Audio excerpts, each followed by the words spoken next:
নমস্কার, মাতৃ আদেশে আপনাদের সকলকে স্বাগত।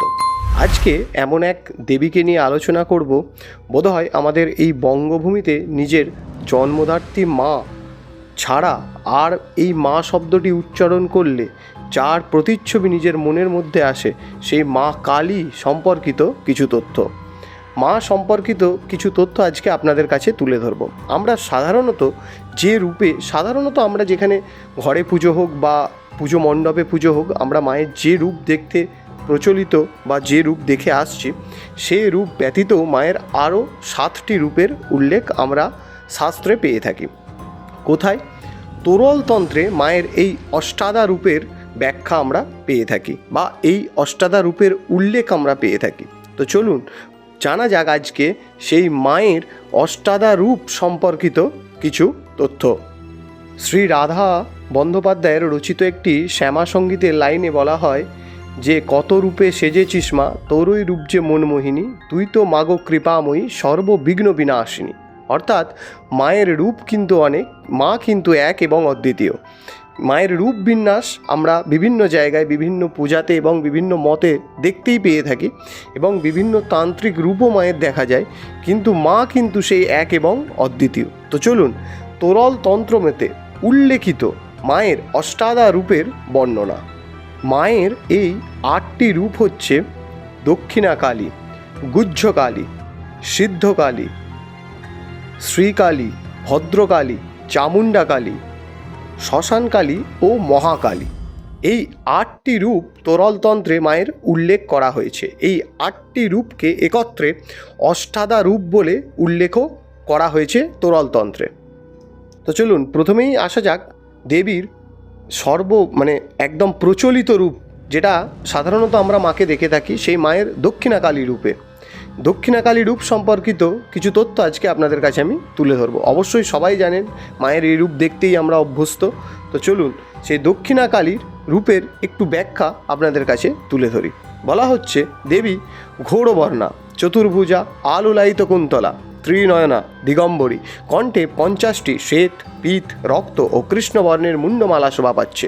কোমরে পীত বর্ণের কোমর বন্ধনী, 4 হস্তের বাম হস্তের উপর নিচে যথাক্রমে রুধিরাসিক্ত খড়গ ও মুন্ড, দক্ষিণ হস্তের উপর ও নিচে অভয় ও বরমুদ্রা শোভা পাচ্ছে। মায়ের দক্ষিণ চরণটি আছে শিবের বুকের ওপর এবং বাম চরণটি আছে পিছনে। এই দক্ষিণ চরণটি শিবের বুকের ওপর থাকার কারণেই দেবীকে আমরা দক্ষিণা কালী বলে অভিহিত করে থাকি। এরপরেই আসছে মহাকালী। এই মহাকালী সম্পর্কিত কেবল রূপের বর্ণনাটুকু আজকে আপনাদের কাছে আমি তুলে ধরছি। বলা হচ্ছে, দেবীর 10 মুখ, 10 হাত, 10 চরণ, তনু নীল কান্তীয় মণির মতো উজ্জ্বল, ত্রিনয়না। দেবী খড়গ, বাণ, ধনুক, শঙ্খ, চক্র, ত্রিশূল, গদা, পরিক, ভূষুণ্ডী, নরমুণ্ড ধারণ করে আছেন। এরপরেই আসছে শ্মশানকালী।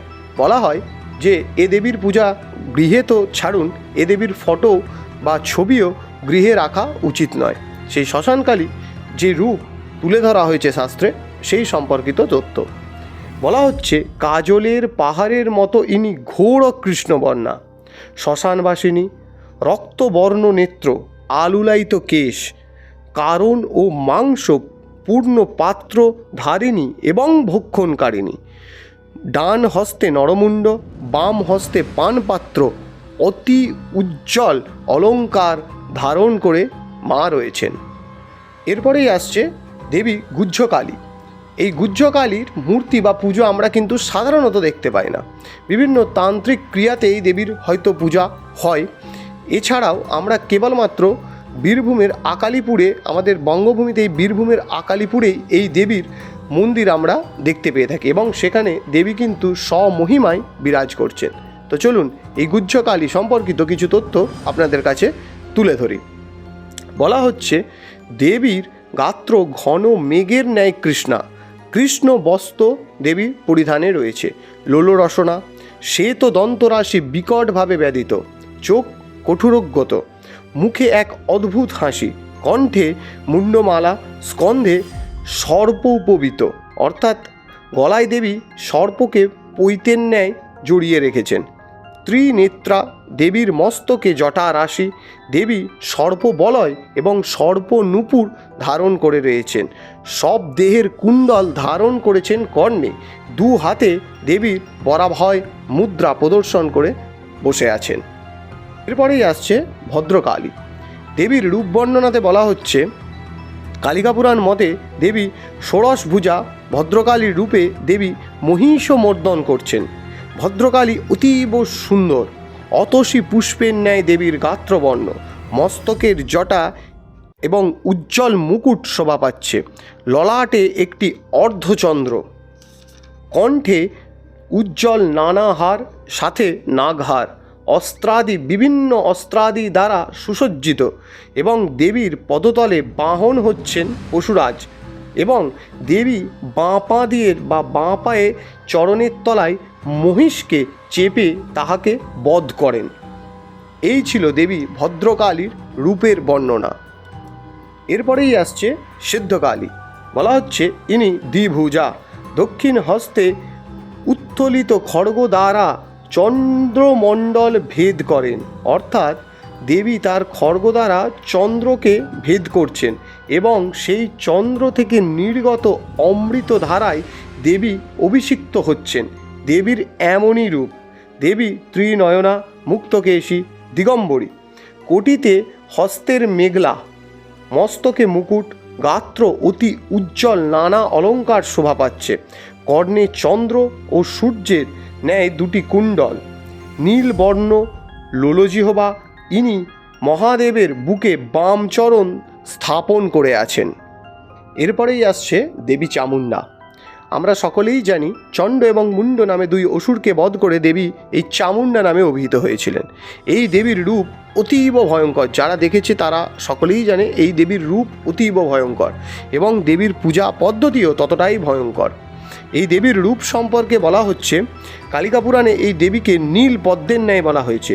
চতুর্ভুজা, অতি রুগ্ন শরীর, বিশাল দন্ত, লম্ব দেহ, মুখে লোলজিহ্বা। এই দেবী রক্তবীজ অসুরের রক্ত পান করেছিলেন। ইনি চণ্ড ও মুণ্ড নামে দুই অসুরকে নিহত করেছিলেন বলে দেবীকে চামুণ্ডা বলে অভিহিত করা হয়েছে। আর অগ্নিপুরাণে এই চামুণ্ডা দেবীর আবার 8টি রূপের বর্ণনা পাওয়া যায়। বলা হচ্ছে এই 8টি রূপ হচ্ছে রুদ্রচর্চিকা, রুদ্র চামুণ্ডা, মহালক্ষ্মী, সিদ্ধ চামুণ্ডা, সিদ্ধ যোগেশ্বরী, রূপবিদ্যা, ক্ষমা এবং দন্তুরা। এরপরেই আসা যাক শ্রীকালী। বলা হচ্ছে এই রূপে দেবী নাকি দারুক নামে এক অসুরকে বধ করেন এবং ইনি মহাদেবের শরীরে প্রবেশ করে মহাদেবের কণ্ঠে থাকা বিষকে নিজের শরীরে ধারণ করে দেবী কৃষ্ণবর্ণা হয়েছিলেন বলে কথিত আছে। এই শ্রীকালী শিবের মতোই ত্রিশূলধারিণী এবং সর্পবেষ্টিতা। এই ছিল দেবী কালীর অষ্টাদা রূপ সম্পর্কিত কিছু সামান্য তথ্য। যদি ভালো লাগে তাহলে অবশ্যই চ্যানেলটি সাবস্ক্রাইব করবেন এবং ফেসবুক থেকে দেখলে ফলো করতে ভুলবেন না এবং এই ধরনের ভিডিও পেতে অবশ্যই বেল আইকনটি ক্লিক করে দিয়ে যাবেন, যাতে এই ধরনের ভিডিও এলে আপনার কাছে নোটিফিকেশান পৌঁছে যায়। তো চলুন আজকের মতো এইটুকুন।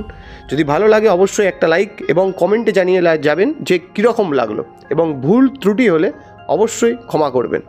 তো আজকের মতো এইটুকুনি। জয় গুরু, জয় মা।